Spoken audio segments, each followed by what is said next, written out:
If you're carrying that quiet frustration, where you know you're meant for more but you keep restarting, this is for you. Because it's not that you're lazy, it's that you've been stuck in a loop.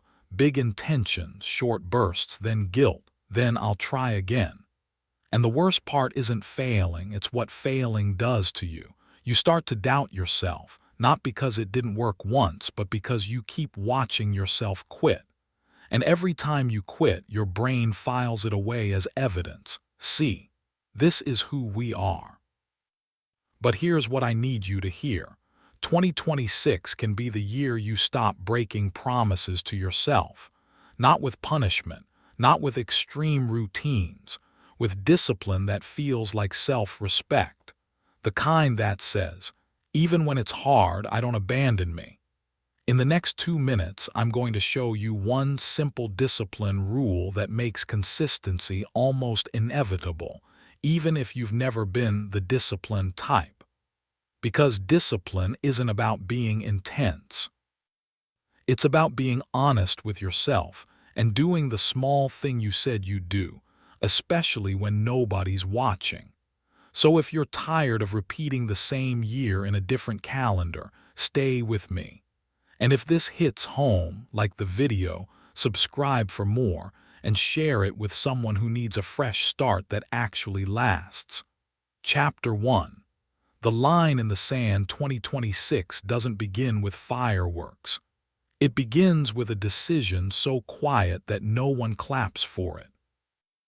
A decision made in the dark when your phone is face down, when your excuses are asleep, when nobody is watching.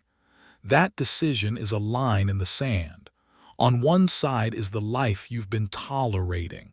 On the other side is the life you've been avoiding because it demands discipline.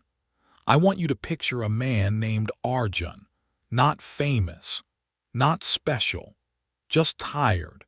Tired in the way that drains color from everything. He had a decent job, a decent relationship, a decent body that used to be better, and a decent future that he kept postponing. Every Monday he promised change. Every Friday he bargained with himself. One day he found an old photo of himself at 21, standing on a hill with wind in his hair and certainty in his eyes. He stared at it longer than he meant to. It wasn't nostalgia that hit him. It was grief. Grief for the person he kept delaying. That night he didn't do anything dramatic. No vow to wake up at 4 a.m., no sudden overhaul. He simply wrote one sentence on a piece of paper and taped it to the mirror. I do what I said I would do. He didn't tape it there to feel inspired. He taped it there to feel exposed, because the mirror is where the truth lives. You can lie to people. You can lie to a calendar. You can't lie to your own eyes for long. Discipline is not a punishment. Discipline is a promise kept. It is self-respect made visible. It is the ability to act like the person you claim you are, even when your feelings are arguing back. Most people wait to feel ready. They wait for motivation to arrive like a taxi, but motivation is unreliable. Motivation comes when it wants to, and it leaves without warning. Discipline doesn't negotiate. Discipline shows up. Arjun's first test came the very next morning. The alarm sounded and his mind offered him the usual deal. 5 more minutes, start tomorrow, you deserve rest. He watched the deal happen inside him like a familiar movie. Then he remembered the sentence on the mirror. He sat up, not because he felt powerful, because he wanted to prove something to himself. He put his feet on the floor before his thoughts could talk him out of it. That was the first win, not the workout, not the breakfast. The first win was the moment he stopped taking orders from his moods. Here's the truth that turns ordinary people into dangerous people. Your life is shaped less by your big goals and more by your small obediences. Every time you follow through, even on something tiny, you strengthen the part of you that leads. Every time you break a promise to yourself, even on something tiny, you strengthen the part of you that hides. Most lives don't fall apart from one catastrophe. They drift apart from 1,000 small surrenders. Think of discipline like a compass, not a chain. A compass doesn't drag you forward, it simply points north. It tells you where you are and where you're supposed to go.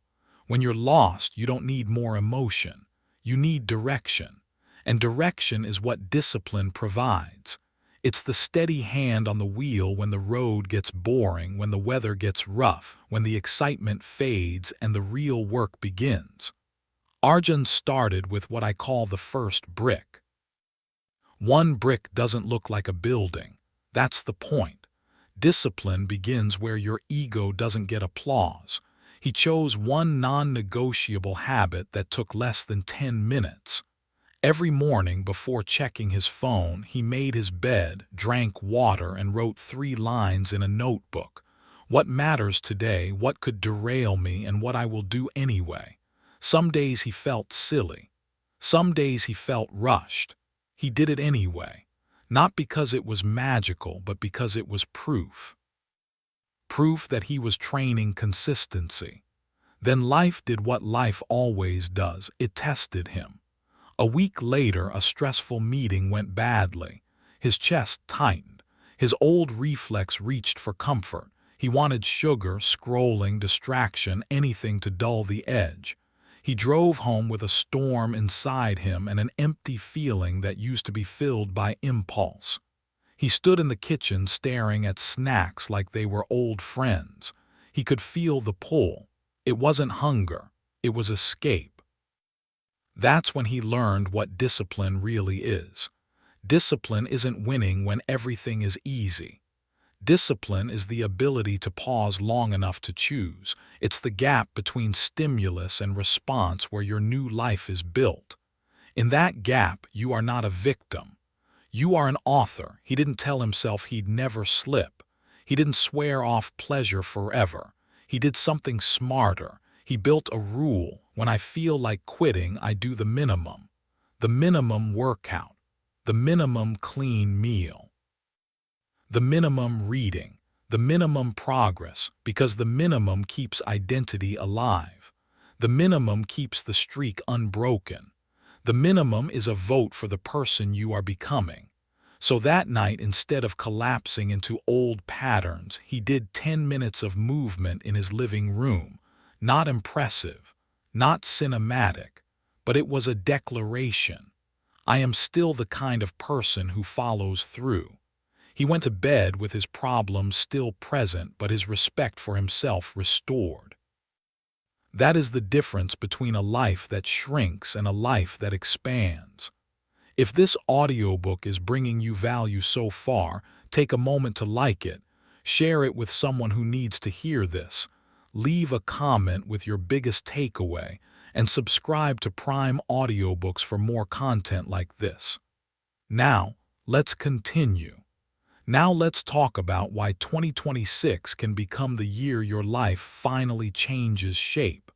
Not because you found a secret. Because you finally stopped acting like your future was optional. Discipline is the bridge between who you are today and who you say you want to be. And bridges are built plank by plank. You don't rise to your goals. You fall to your standards. Most people set goals like wishes and standards like suggestions. They say they want a stronger body but keep a weak morning routine. They say they want freedom but keep a chaotic mind. They say they want confidence but keep breaking small promises. Confidence doesn't come from affirmations. Confidence comes from evidence. Evidence comes from keeping commitments. If you want a disciplined life in 2026, you don't need to become a different person overnight. You need to become the same person on your best day and your worst day. That is what consistency means. Consistency is not perfection. Consistency is returning. It is doing the next right thing when you missed the last one. There's a metaphor I want you to carry with you. Imagine your mind is a room with two doors. One door leads to your old life and it's wide open. It's familiar. It's comfortable. It's full of immediate relief. The other door leads to your new life and it's heavy. It sticks. It requires effort to open. Discipline is you putting your shoulder into that door every day until it swings easier. The first week feels like resistance. The first month feels like a fight. Then one day you realize the door opens because you've become stronger. Here's a practical shift that matters more than people admit. Stop negotiating with yourself in the moment. Decide in advance. Your disciplined self makes rules. Your undisciplined self makes exceptions. The moment you start bargaining, you have already stepped onto a slippery slope. So set the rule while you are calm. I train 3 days a week no matter what. I write for 20 minutes before entertainment. I don't check my phone until my first task is done. I go to bed at a set time. The rule is not a prison. The rule is a shield. Arjun began to treat his calendar like a contract. He stopped writing down what he hoped to do and started writing down what he would do. He scheduled his habits, not his intentions. He prepared his environment. He left his shoes by the door. He put a book on his pillow. He turned his phone grayscale at night. He made the disciplined choice easier and the undisciplined choice harder, because willpower is not a plan. Design is a plan. And something unexpected happened. His days stopped feeling like a blur. His mind became quieter, not because life got easier, but because he stopped leaking energy into indecision. Every time you decide once and follow through, you reduce mental noise. You stop exhausting yourself with internal debates. You become a person of direction. This chapter isn't asking you to become intense. It's asking you to become reliable, not to anyone else, to yourself. Because the person you are in private is the person you truly live with. And when you become reliable to yourself, everything else changes. Your body responds. Your finances respond. Your relationships respond. Your work responds. The world trusts you more when you trust you. So let 2026 be the year you stop waiting for the perfect mood. Let it be the year you stop calling inconsistency just who I am. You are not your impulses. You are not your past. You are the builder holding the next brick, and the next brick is small enough to place today. As you step away from this chapter, ask yourself what promise you keep breaking that is quietly draining your self-respect. Ask yourself what one non-negotiable habit, small enough to do on your worst day, would prove that you are serious about a new life. Ask yourself what rule you could decide in advance so you stop bargaining in the moment. And ask yourself, if you drew a line in the sand today, what would you finally leave behind? And what would you be willing to do consistently to become the person waiting on the other side? Chapter 2. The architecture of your days. In the last chapter, you drew a line in the sand and made discipline personal again, not as punishment, but as a promise kept. You saw how small obediences build identity, how the minimum keeps your streak alive, and how deciding in advance protects you from bargaining in the moment. Now we take that decision and give it a home, because a new life doesn't survive on emotion. It survives on structure. A disciplined life is not built by heroic moments. It is built by ordinary days designed on purpose. Most people live inside a day that someone else designed for them. Notifications decide their attention, cravings decide their meals, tiredness decides their bedtime, and emergencies decide their priorities. Then they wonder why their goals feel like a second job. If your day is built like a chaotic marketplace, your mind will bargain and wander. If your day is built like a clean workshop, your mind will work. Think about a city. A city can have brilliant people and still fail if the roads are broken and the traffic never moves. Your potential is the people. Your routines are the roads. If the roads are unreliable, nothing flows. Discipline is not just inner strength, it's outer design. It's the architecture of your days. There was a woman named Neha who understood this after years of trying to get motivated. She wasn't lazy. She was overwhelmed. She had a demanding job, family responsibilities, and a mind that never fully turned off. Every time she tried to improve her life, she attacked it like a war. She'd change everything at once, burn bright for a week, then crash, and the crash always felt personal. She thought she lacked discipline. The truth was simpler. She lacked a system. One evening she stayed late at work to finish a project. The building was quiet, the lights dim, the kind of calm that makes your thoughts loud. She walked past a conference room and noticed something she'd never paid attention to before. The room was always ready. The table was clean, the chairs aligned, the marker pens placed neatly, the screen ready to turn on. It was designed for work to happen with minimal friction. Nobody walked in and had to assemble the room from scratch. She went home and looked at her own environment like it was a room meant for a meeting. It was. It was a room meant for distraction. The phone charger was next to the bed. Snacks lived at eye level. The couch faced the television like an altar. Her workout clothes were buried in a drawer like a forgotten idea. She realized something that hit her harder than any motivational quote. She was trying to win a battle every day in a room built for her to lose. So she stopped demanding more willpower and started changing the architecture. She created what she called a default morning. Not a perfect morning, a repeatable one. She chose an anchor sequence that took her from sleep to focus without negotiation. She didn't try to become a completely new person at sunrise. She aimed to become consistent. She made one rule: the phone stays out of her hand until her first meaningful action is complete. Then she made the rule easier to keep.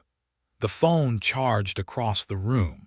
A notebook sat on the table. Water was ready.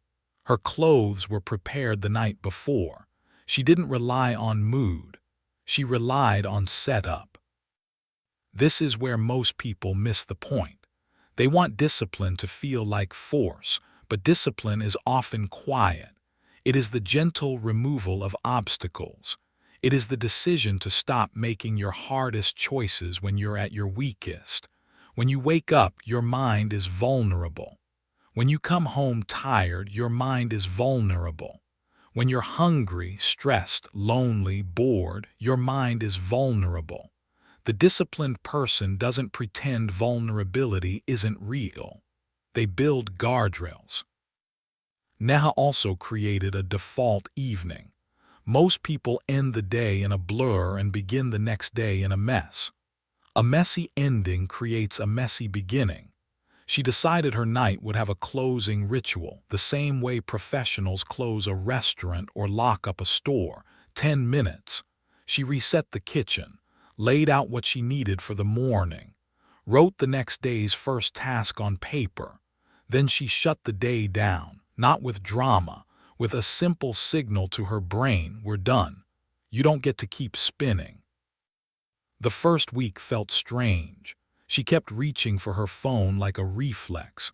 She kept wanting to snack out of habit. She kept thinking she should be doing more.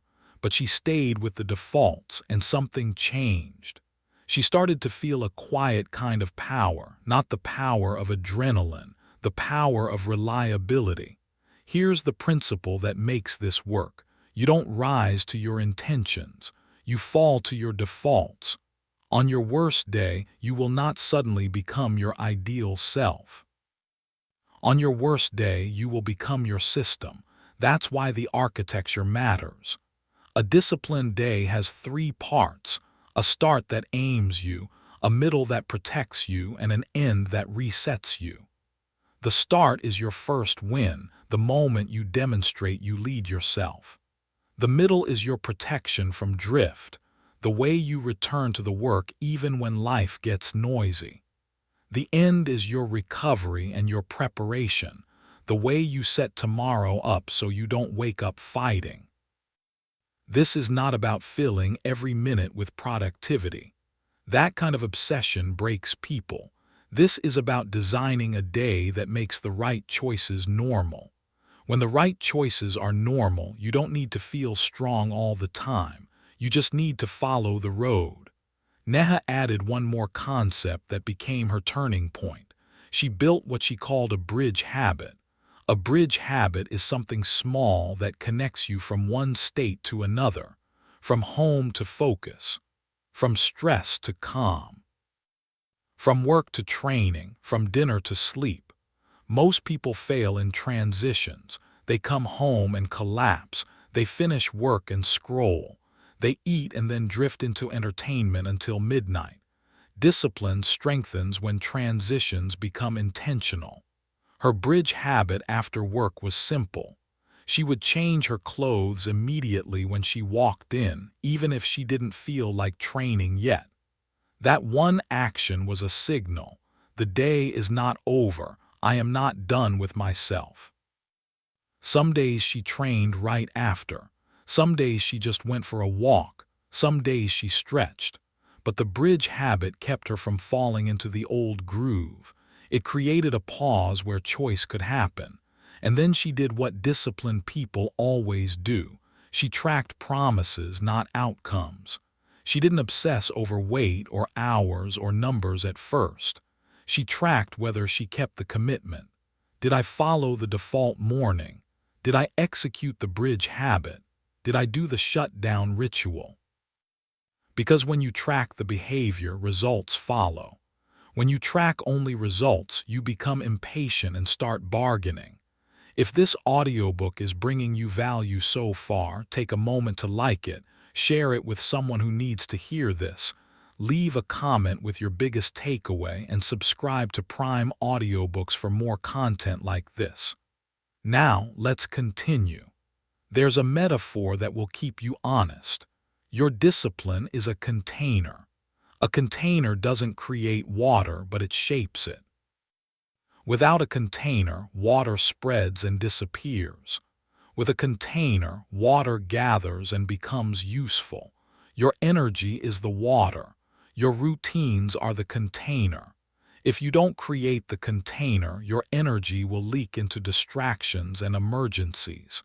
If you create the container, your energy becomes a force. This doesn't mean your day must be rigid. It means your priorities must be protected. In a world designed to hijack attention, protection is not optional.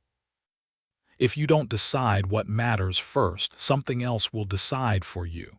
And what chooses for you is usually the easiest thing, not the best thing. Here's a practical shift that turns discipline from a struggle into a rhythm. Stop asking, "What do I feel like doing today?" Start asking, "What does the person I'm becoming do by default?" Because the moment you make discipline about identity, the decision becomes simpler. You're no longer chasing a result. You're reinforcing who you are. Neha began to see herself differently. She wasn't a woman trying to get her life together. She was a woman who kept promises. She was a woman who designed her environment.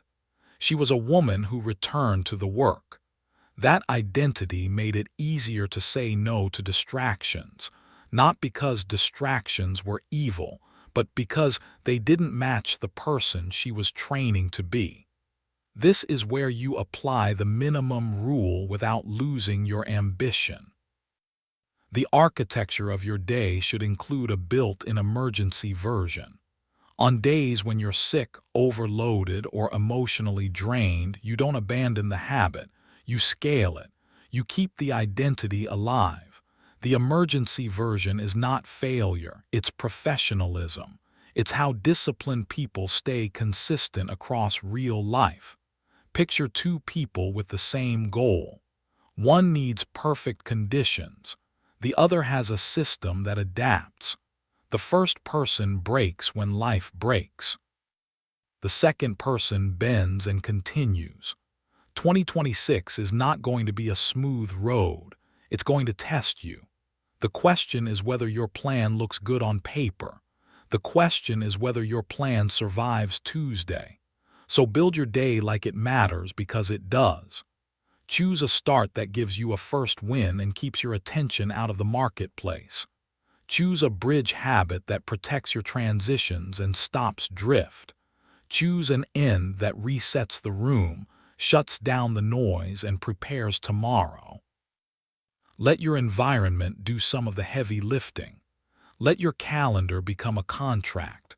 Let your defaults carry you when your feelings are unreliable. And now, as you absorb this, consider what your current day is designed to produce. Consider what your mornings train you to become. Consider what happens in the vulnerable hours when you are tired, hungry, stressed, or alone. Consider what default you need to install so you stop negotiating.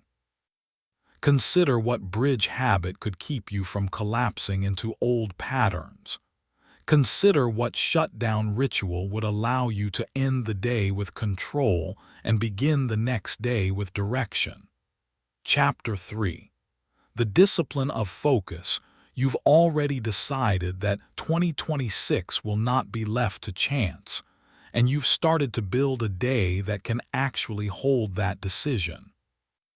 You drew a line in the sand, then you gave your discipline an architecture with defaults, bridge habits, and an end-of-day reset that protects tomorrow. Now we sharpen the most valuable resource you have, because even the best routines collapse if your attention is constantly stolen. Your next life requires focus, and focus is not a personality trait, it's a practice. There is a quiet tragedy happening everywhere. People are exhausted, not because they work too hard, but because their minds are scattered into 1,000 tiny pieces. They start the day with good intentions and end it wondering where the hours went. They feel busy but not effective. They feel stimulated but not satisfied. That is not a character flaw. That is a training problem. Your attention has been trained to flinch. Focus is discipline in its purest form. It's the ability to choose one thing and stay with it when your brain begs for novelty. It's the ability to remain inside discomfort long enough to produce something real. A strong body is built by resisting the comfort of stopping. A strong life is built by resisting the comfort of distraction. A man named Samir learned this the hard way. He was sharp, capable, and full of ideas. He wanted to build a business on the side while keeping his job. He wanted to get in shape. He wanted to become someone his younger self would respect, but his days were filled with little leaks. He would sit down to work on his plan and end up just checking messages. He would open his laptop to write and suddenly find himself browsing. He would promise himself an hour and give himself a minute, again and again, until even he stopped believing him. One night he stayed at the office late to finish a report. Everyone else had gone home. The building was silent. The Wi-Fi cut out for a maintenance update, and for the first time in months, his phone wasn't pulling him in 10 directions. He stared at the screen, expecting boredom. Instead, something else arrived. Calm. He finished the report faster than usual, not because he became smarter in that moment, but because he wasn't being interrupted. When he left the office, he realized he'd been living in a storm so long he forgot what clear air felt like. That night he made a decision that didn't require motivation. It required honesty. He admitted that he wasn't failing because he lacked ambition. He was failing because he couldn't hold his attention long enough to turn ambition into action. Focus begins with a simple truth. You cannot build a new life in fragments. The things that change you require depth, deep work, deep rest, deep relationships, deep health. Distraction keeps you shallow. Shallow feels easy. Shallow feels safe. Shallow also keeps you stuck. So Samir did what disciplined people do. He didn't try to fight his mind all day long. He designed boundaries. He treated focus like a room that needed a door. He started with one focus block each day, just one, 30 minutes at first. Not a whole new schedule, not a dramatic transformation, a small container that could grow. During that block, one task mattered and nothing else was allowed to compete. Phone in another room. Browser tabs closed, notifications off. He made it slightly inconvenient to escape, because if escape is easy, you will take it. The first few days were ugly. His mind twitched. He reached for the phone without thinking. He felt the urge to do something else, anything else, every 2 minutes. He thought he was losing discipline. He was witnessing withdrawal. He had trained his brain to expect a reward every time effort appeared. Now he was untraining it. This is where most people quit. They mistake discomfort for failure, but discomfort is the price of rewiring. When you first lift weights, the muscle shakes. That shaking is not weakness. It is adaptation. When you first train focus, the mind shakes. That shaking is not proof you can't focus. It is proof you need to.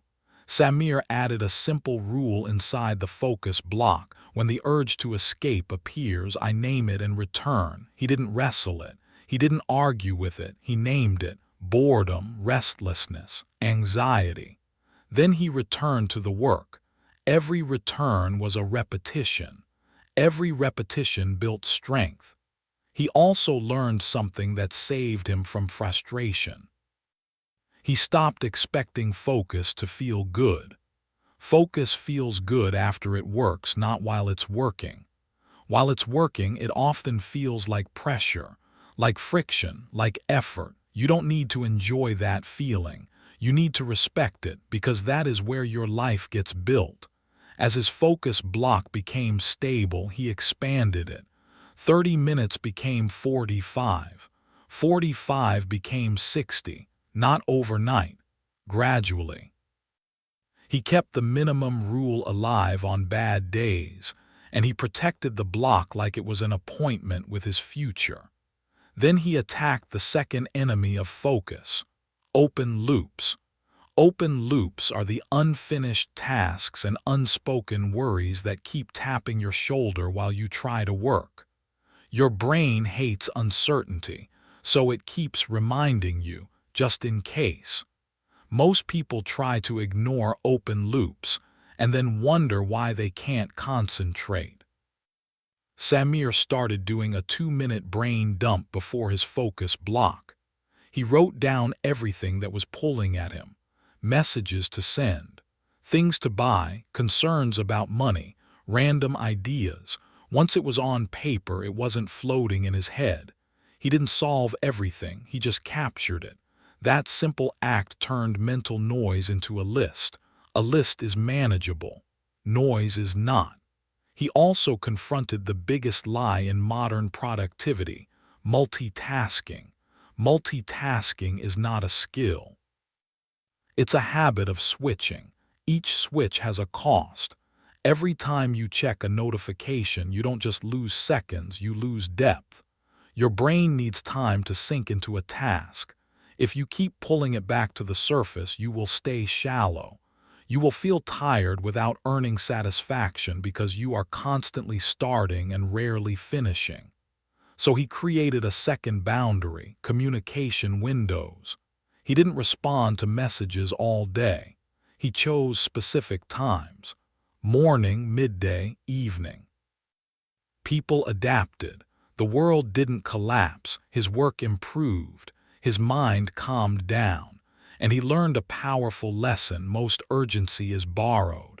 When you answer every ping immediately, you train others to treat you like a service. When you respond with intention, you teach the world how to treat your attention. At home, he did something even more important. He stopped turning recovery into consumption. Most people think they are resting, but they are only distracting themselves. Their bodies sit still while their minds get pulled through endless content. They wake up the next day not refreshed, just dulled. Samir began to practice real rest, walking without headphones sometimes, eating without scrolling sometimes, sitting in silence for 5 minutes sometimes, not to be spiritual, to rebuild control. If you can't sit with your own thoughts, you will always be vulnerable to anything that offers escape. The results didn't arrive as fireworks.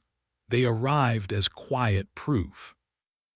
He started finishing tasks he used to avoid. He started building his side project consistently. He started showing up in the gym with more presence because his brain wasn't exhausted from constant switching.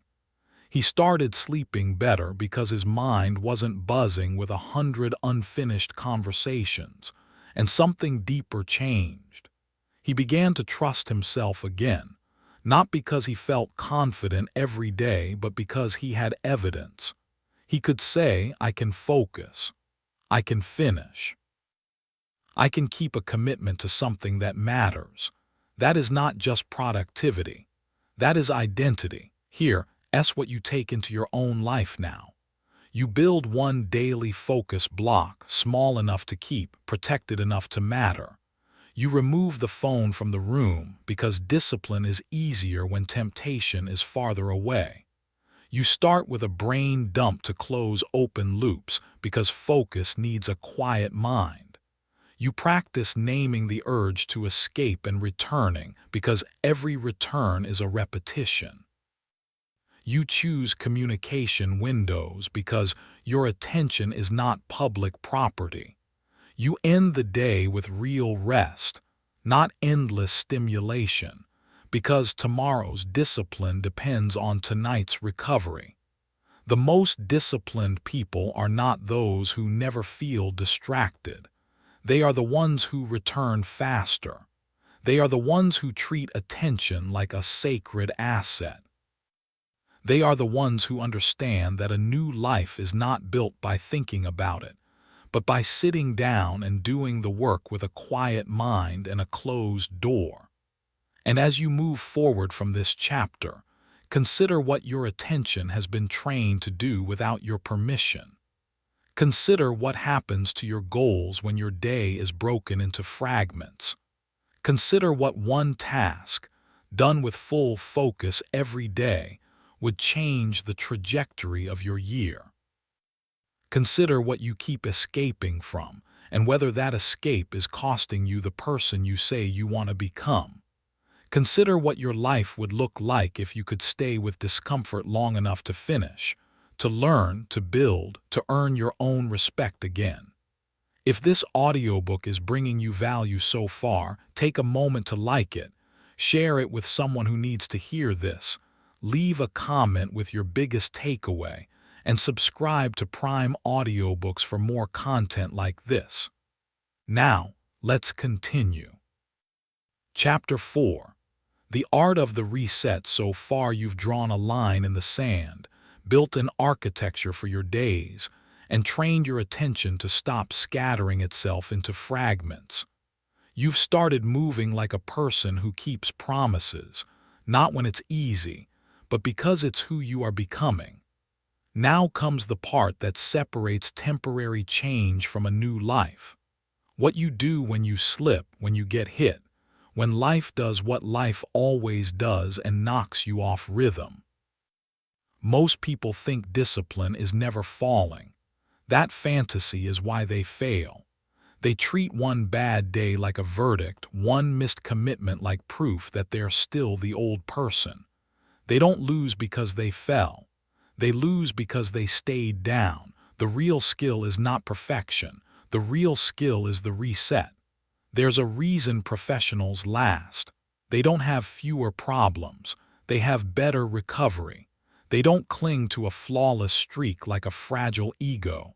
They focus on reset speed.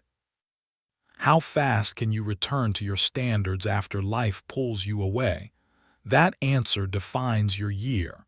A man named Vikram learned this in a way he didn't choose. He was doing well. The first months of his change felt clean. His routines were steady. His focus block was working. His energy was up. Then his mother got sick. Hospital visits replaced workouts. Long nights replaced early mornings. Stress replaced appetite control. He lived in urgent hours where discipline felt like a luxury and guilt became a constant companion. At first, he did what most people do. He abandoned everything. He told himself it was temporary, and it was, but the abandonment created a second problem on top of the first. He started losing himself. He wasn't just dealing with his mother's illness.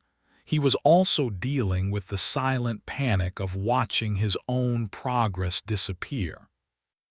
And that panic made him reach for numbness, because when you feel out of control, comfort becomes seductive. One evening in the hospital corridor, he saw a nurse doing something small that stuck with him. The nurse had been running nonstop, moving from room to room, dealing with pressure and emotion and exhaustion. Yet every time she left a room, she paused for a second, adjusted the clipboard, took one steady breath, and walked into the next room like she had chosen it. It wasn't dramatic. It wasn't slow. It was a reset.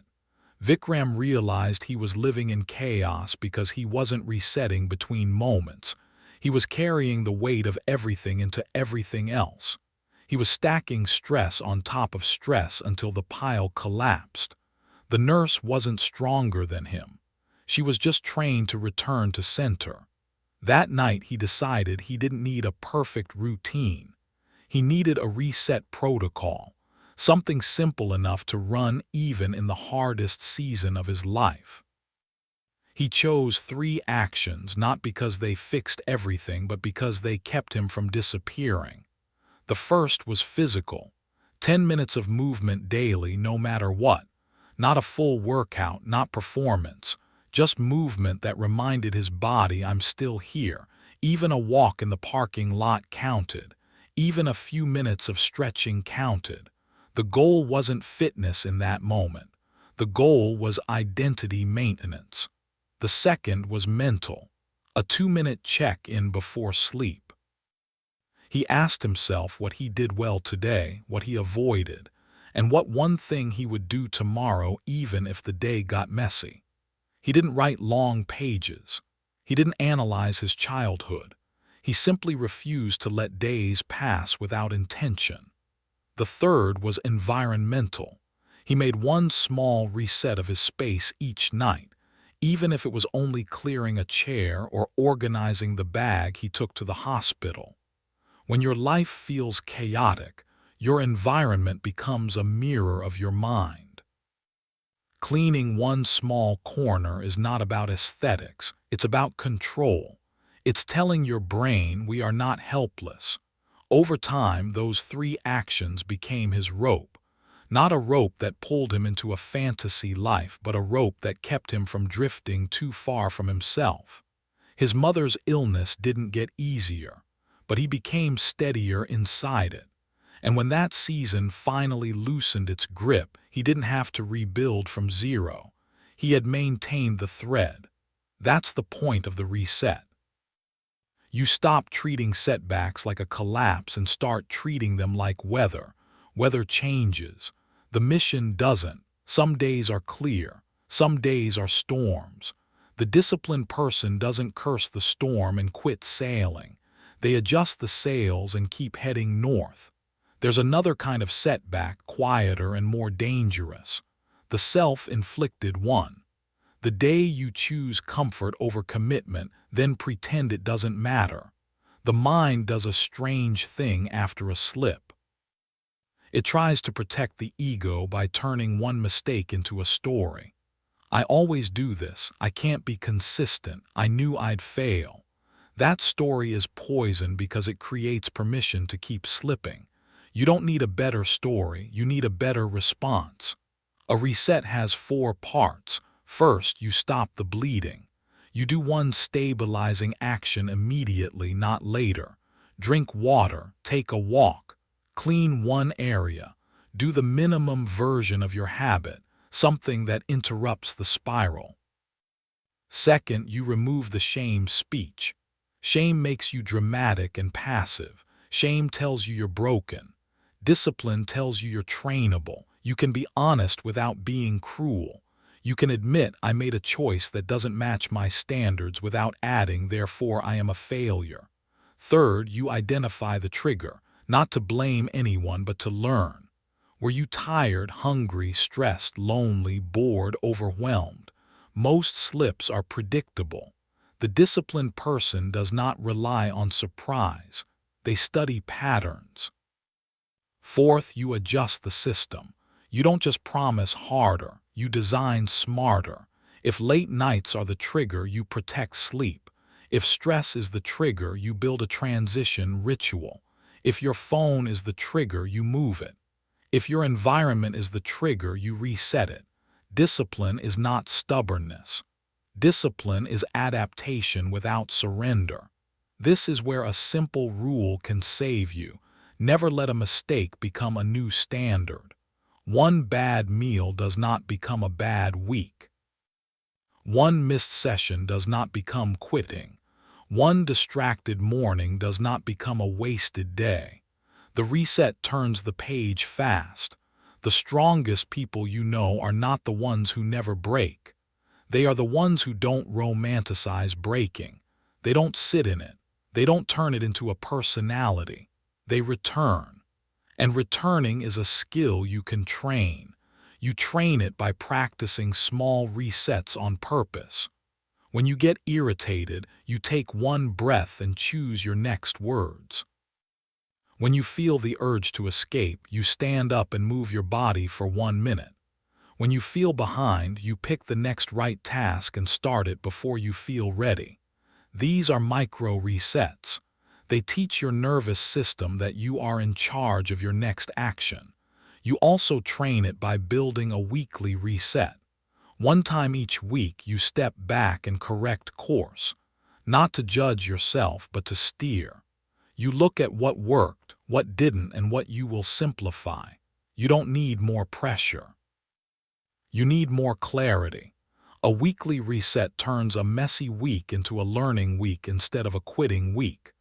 Vikram eventually saw something that changed the way he viewed discipline forever. Discipline is not a cage that keeps you rigid. Discipline is a backbone that keeps you standing when life tries to fold you. It is the ability to keep your identity intact under pressure. So if you want 2026 to shape a new life, you must stop fearing setbacks. They are not proof you can't change. They are the training ground where change becomes real. Anyone can look disciplined when life is calm. The new you is proven when life is not calm and you still find your way back. If this audiobook is bringing you value so far, take a moment to like it, share it with someone who needs to hear this, leave a comment with your biggest takeaway, and subscribe to Prime Audiobooks for more content like this. Now, let's continue. Now take a moment and picture the next setback before it happens. Not to worry, but to prepare. What will your reset protocol be when the day gets heavy and your routine breaks? What is the minimum action that keeps your identity alive when time disappears? What trigger usually pulls you off course? And what adjustment will you make so you stop relying on willpower alone? How fast do you want your reset to be? 1 day, 1 hour, one decision. And when you look back at the end of 2026, will you be proud because you never fell, or because every time you fell, you returned without negotiation and refused to let a moment become a life? Chapter 5. The power of standards. You've already made discipline personal, built a structure that holds it, trained focus like a skill, and learned to reset fast when life knocks you off rhythm. That means you're no longer relying on inspiration. You're relying on identity and systems. Now we raise the stakes because the next level of a new life is not just what you do. It's what you refuse to do. It's the standards you live by when nobody can force you either way. A standard is a line you do not cross. Not because you're trying to be perfect, but because you've learned what happens when you negotiate with your own future. Most people don't have a discipline problem. They have a standards problem. Their standards are soft. They bend in the exact moments they need them most. And when standards are soft, everything costs more. Your energy costs more. Your time costs more. Your peace costs more. Your progress costs more. A disciplined person isn't simply busy. A disciplined person is selective. There was a time when a man named Karen couldn't understand why he always felt behind. He did a lot. He was always helping someone, always saying yes, always accepting one more responsibility. People liked him. People relied on him. On the outside, he looked admirable. On the inside, he felt hollow. He had dreams that stayed on hold year after year, and he kept telling himself the same story. I'm just in a busy season. Then a busy season turned into a busy life. One day he looked at his week and noticed something that hit him like a quiet insult. His calendar was full, but none of it belonged to him. Meetings he didn't need. Conversations that went nowhere. Favors that were never returned. Commitments made out of guilt. And when the day was over, the little energy he had left went to easy distractions because he felt he deserved something. He wasn't building a life. He was reacting to one. So he tried something simple and uncomfortable. He made a list of his standards, not goals, standards, what he would and would not do. He wrote, I do not sacrifice sleep for entertainment. I do not answer messages the second they arrive. I do not say yes while resenting it. I do not let my body become the price of my people-pleasing. I do not abandon my focus block for someone else's urgency. He didn't write these to impress anyone. He wrote them as a boundary between his old life and his new one. Standards are not motivational. Standards are protective. Imagine a museum with priceless art. You don't protect it with wishes. You protect it with walls, alarms, and rules. Your attention is priceless. Your health is priceless. Your future is priceless. If you don't protect them, the world will take what it can. Not because the world is evil, but because the world is hungry for attention and willing bodies and endless availability.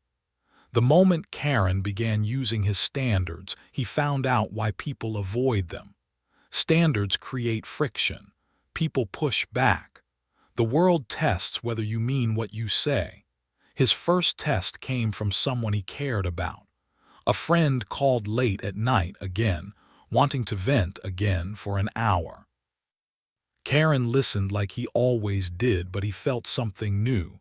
A quiet anger, not at his friend, at himself, because he had promised he would protect sleep. He had promised he would stop paying for someone else's chaos with his own peace. So he did the hardest thing for a person who wants to be liked. He used a boundary. He said, I care about you and I'm going to sleep now. We can talk tomorrow. The friend laughed, tried to pull him back in. Karen repeated it calmly. Then he hung up. His chest tightened. His mind screamed that he was selfish. He lay in bed staring at the ceiling for a minute. Then he realized something that changed him. Boundaries feel like guilt when you're used to betraying yourself. The next day, the world didn't end.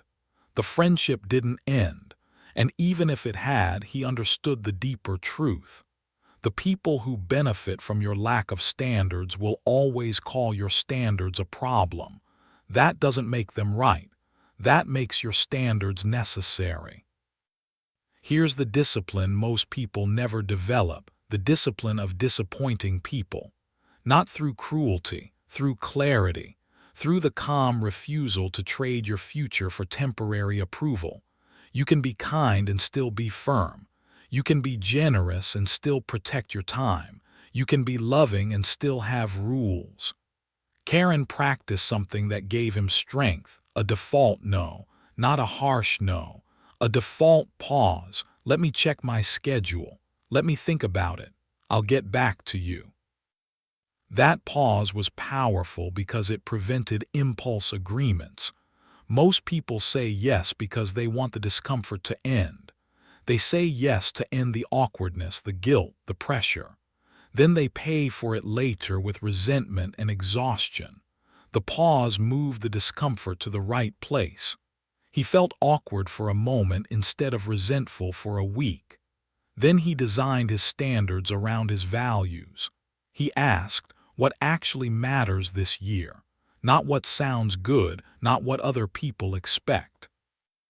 What matters? He chose 3 pillars: health, craft, and relationships that are mutual. Then he built standards that defended those pillars. Health meant he guarded sleep and movement. Craft meant he guarded focus, time, and learning. Mutual relationships meant he stopped being a rescue service for people who never took responsibility. He didn't become cold.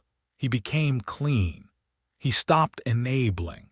He started supporting in a way that didn't destroy him. This is where discipline becomes mature. In the beginning, discipline is mostly about doing the habits. Later, discipline is about removing what drains you so the habits can breathe. If you want to live a new life in 2026, you need a stop list as much as you need a to-do list. Stop staying up late to escape the day. Stop filling silence with scrolling. Stop committing to things you don't respect. Stop eating like your future doesn't exist. Stop accepting access from people who treat your attention like it's free. A standard is not a rule you announce, it's a rule you enforce. And enforcement doesn't require anger, it requires consistency. The world adapts to what you tolerate. Karen also learned the discipline of clean beginnings and clean endings. He stopped starting the day in other people's worlds. He didn't open messages first. He didn't begin with noise. He began with his first meaningful action because he understood that the first hour decides the tone of the next 12. Then he stopped ending the day with chaos. He didn't drift until midnight. He didn't pretend entertainment was recovery. He shut the day down and prepared tomorrow because he understood that his future wasn't built in inspiration. It was built in preparation. Standards are the quiet language of self-respect. When you raise your standards, you change what feels normal. And when normal changes, behavior becomes easier. You're not constantly wrestling yourself. You're simply living inside your rules. There's a metaphor that makes this undeniable. Imagine your life is a house. If you leave every door unlocked, you will spend your days cleaning up messes you didn't make. If you lock the doors, you can actually build something inside. Standards are locks, not to keep good people out, to keep chaos from walking in whenever it wants. Now listen carefully. This is not about becoming rigid. This is about becoming intentional. It's about learning the difference between what is urgent and what is important. It's about refusing to let your calendar become a dumping ground for other people's priorities.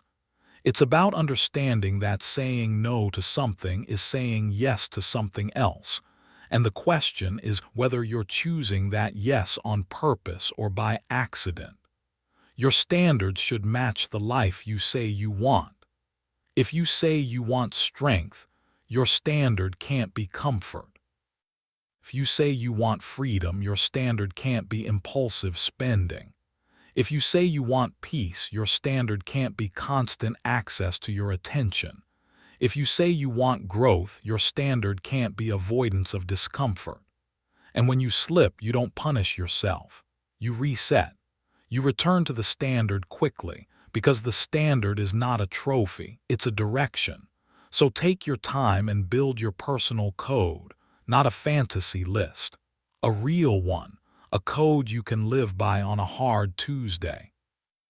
A code that protects your focus block. A code that respects your shutdown ritual. A code that supports your minimum rule and your reset protocol. A code that makes 2026 different because you are different in what you allow. If this audiobook is bringing you value so far, take a moment to like it, share it with someone who needs to hear this, leave a comment with your biggest takeaway, and subscribe to Prime Audiobooks for more content like this. Now, let's continue. And as you carry this into your life, ask yourself what you keep tolerating that is quietly taxing your energy and eroding your discipline.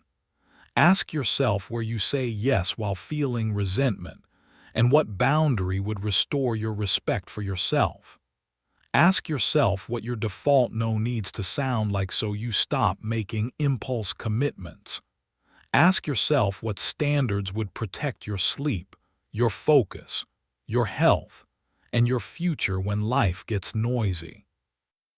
Ask yourself what you need to stop doing so the person you're becoming finally has room to grow. Chapter 6. The year you become unstoppable, you've already chosen discipline as a promise kept, built days with structure, trained focus like a skill, learned the reset that brings you back fast, and raised your standards so your life stops leaking energy into chaos. None of that is theory now. It's a way of moving through the world. This final chapter is where it all locks together because the goal of discipline is not to have a perfect calendar.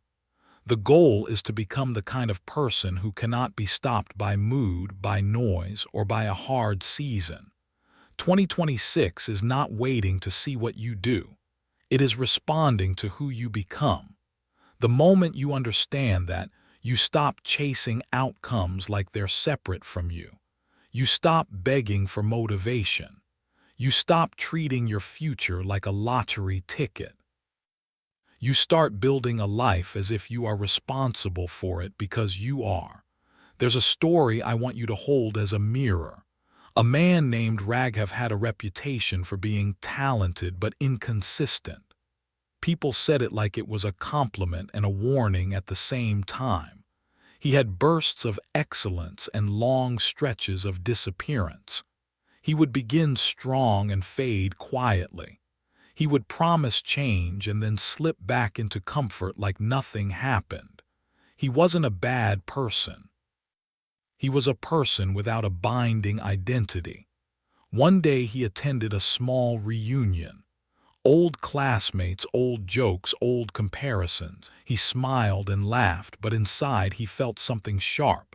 Not jealousy, not anger, recognition. Some of the people who used to be behind him had surpassed him. They weren't more gifted, they were more consistent. They had built careers, families, fitness, calm confidence. They weren't perfect. They were stable. And stability is a kind of power that talent cannot replace. He went home that night and sat in silence. No dramatic speeches, no social media declaration, just a quiet confrontation with himself. He realized he had been living as if his best self was a visitor that came and went. He had never made that person permanent. He had never built a life where his best self was the default. So he did one thing that changed everything. He decided to stop identifying with potential. Potential is comfortable because it never demands proof. Potential lets you believe you are great without doing the work that greatness requires. Raghav chose a different identity. I am a finisher, not a starter, not a dreamer, a finisher. And then he built his year around that identity. He didn't build it with pressure. He built it with a cycle, because discipline is not a single decision you make once. It's a rhythm you return to until it becomes your nature. The cycle was simple: decide, design, do, review, reset. Decide what matters, not everything. What matters most. Design your days to protect it. Do the work even when it's boring. Review honestly without shame. Reset quickly without drama. Then repeat. This cycle is how you become unstoppable, not by never being challenged, but by never being derailed for long. Raghav started with his mornings because the morning is the first vote of the day. He protected the first hour like it was sacred. He didn't start the day in other people's worlds. He didn't begin with noise. He began with the first meaningful action. Water. A few lines in a notebook, the task that mattered most. Some days he had energy, some days he didn't. He kept the minimum alive because the minimum kept the identity alive. He protected focused time because he understood attention is the gatekeeper of everything. He closed the door, removed temptation, captured open loops on paper, and returned to the work when his mind tried to escape. He didn't make focus a mood. He made focus a practice. And like any practice, it became stronger through repetition. He used standards as locks on the doors of his life. Sleep wasn't sacrificed to entertainment. Communication didn't interrupt creation. He stopped saying yes while resenting it. He stopped letting other people's urgency steal his future. He used boundaries not to be harsh, but to be clean. He understood that being reliable to himself meant he could show up for others without resentment. And when life hit him, because life always hits, he didn't collapse into old stories. He ran his reset protocol. One stabilizing action, no shame speech. Identify the trigger, adjust the system. He treated setbacks like weather and kept sailing north. This is what it means to be unstoppable. Not that nothing can hurt you. Not that nothing can slow you down. It means nothing can own you. Nothing can keep you in the ditch long enough for the year to pass. Now I want you to see the bigger picture. Discipline is not just a set of habits. It is a relationship with yourself. It is the decision to stop betraying your own future. It is the refusal to live as a stranger to your own standards. There's a moment that will come in 2026, maybe more than once, when you'll feel the old pull, the pull to drift, the pull to negotiate, the pull to disappear into distraction and tell yourself you'll start again later. In that moment, you won't need a complicated plan. You will need a simple truth. You already know what to do. You know to place the next brick. You know to run the default. You know to protect the focus block. You know to do the minimum when you want to quit. You know to reset fast when you slip. You know to enforce your standards when people push. You know because you've trained it. The question is whether you will act like the person you say you are. And here's what nobody tells you clearly enough. The new life you want is often on the other side of a few boring weeks. Not dramatic weeks. Not cinematic weeks. Boring weeks where you do the work without applause. Weeks where progress feels slow. Weeks where the mind complains. That's where most people turn back. That's where disciplined people separate. They understand that boredom is not a stop sign. Boredom is a test of seriousness. A new life is not built by intensity. It is built by repetition. When you repeat the right actions long enough, the identity hardens. The excuses become less convincing. The bargaining becomes quieter. The results become inevitable. So make this year a year of inevitability. Make your morning a doorway, not a trap. Make your day a workshop, not a marketplace. Make your focus a protected asset, not a public charity. Make your setbacks temporary, not theatrical. Make your standards real, not aspirational. And then choose one more thing that makes all of this unstoppable. Choose accountability that you respect, not accountability that shames you. Accountability that reminds you. It can be a journal you write in daily. It can be a calendar you treat as a contract. It can be a friend who lives by standards and asks you hard questions. It can be a simple weekly review where you tell the truth and correct course.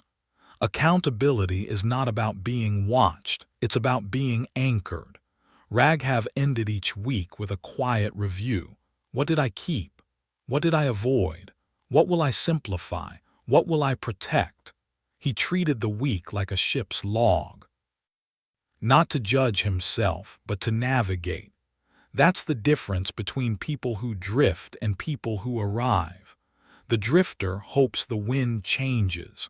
The builder adjusts the sails. Now let's talk about the kind of confidence you are building. It's not the loud confidence of someone who needs attention.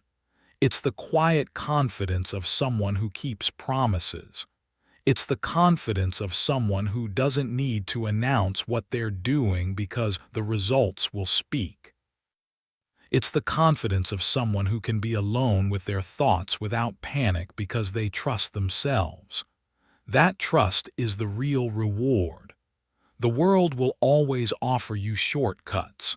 It will offer you quick dopamine, quick validation, quick comfort.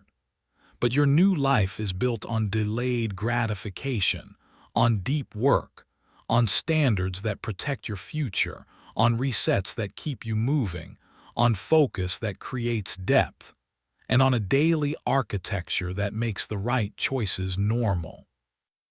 This is the discipline that shapes a new life.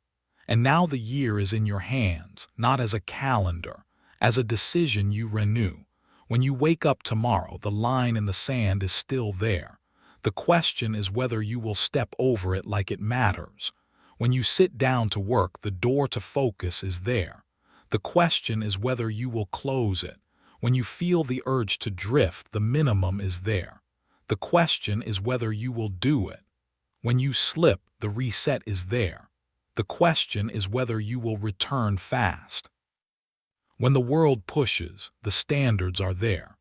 The question is whether you will enforce them calmly.